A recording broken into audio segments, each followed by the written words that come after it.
I discovered a new reason behind the name Shabbat Hagadol, the Great Shabbos, that I'm very excited to share with you just a few days before we have our great Shabbos, Shabbat Hagadol. Classically, we think about the reason offered by the Tur that this was the Shabbat that the Jews had the courage to bring, or to begin the process of preparing the Korban Pesach. They tied the lamb to their bedposts on the 10th of Nisan, which in the year of the Exodus was the day of Shabbat. They had the faith and the loyalty to Hashem to be able to do this to an Egyptian deity, which was quite a countercultural revolution. And the miracle was that the Egyptians did nothing in response. Hashem protected the Jewish people from the wrath of the Egyptians, and that was the amazing miracle which we commemorate every year by calling the Shabbat before Pesach Shabbat Hagadol. That's the classic reason. I want to share a new reason that I learned this week in Rabbi Shalom Eldar's book.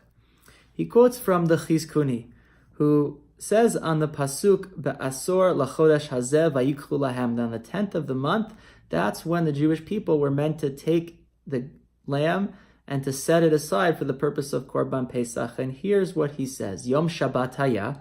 This day was the day of Shabbat, as we just described.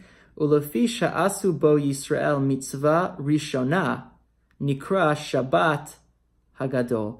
And because this was the first time that the Jewish people did a mitzvah collectively as one, that is why this Shabbat is called the Great Shabbat. Now, the Chizkuni seems to be problematic because the first mitzvah commanded to the Jewish people is HaChodesh Hazeh Lachem Rosh Chodashim.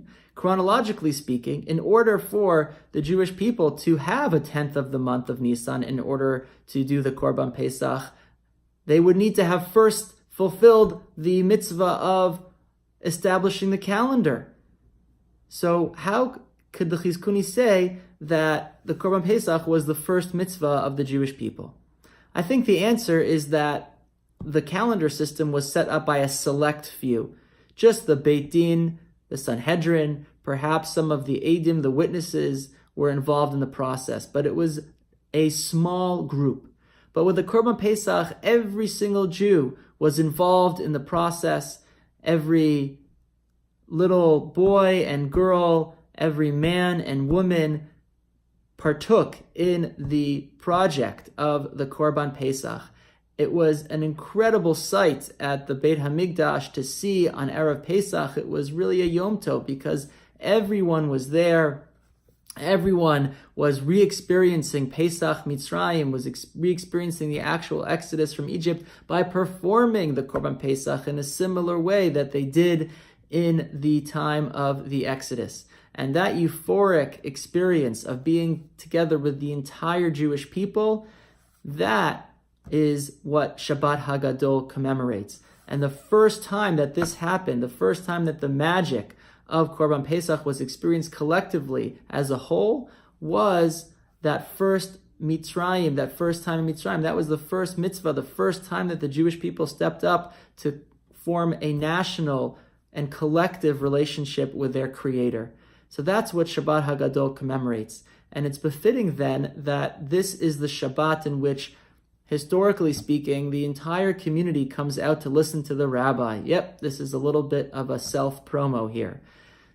The rabbis used to have it much easier. They used to only have to give 2 drashas a year on Shabbat Shuvah leading up to Yom Kippur, and on Shabbat Hagadol, the one before Pesach, to prepare the community properly to observe the Pesach holiday. Nowadays, we give one every single week. It's a lot more work. But specifically, the one on Shabbat Hagadol is meant to be a collective experience where more people come together. And so here is my shameless pitch that I encourage all of you to come this Shabbat between Mincha and Maariv. We'll be starting Mincha a little bit earlier in order for us to learn together. The topic for this year is going to be the dual symbolism of Maror. Why is it that we have Maror specifically after Matzah when we would think that Maror should be before Matzah? Chronologically speaking, it was the bitter experience of the Jews enslaved in Egypt, which came before the redemption, which is symbolized by the matzah. So why is it that we do motzi, matzah, and then maror? It has a lot to do with the dual symbolism of maror. I look forward to learning together with you this Shabbat. I hope we can have a collective experience similar to the one that the Jews experienced, the one that Chizkuni describes, that justifies and explains the title of Shabbat Hagadol. See you in Shul.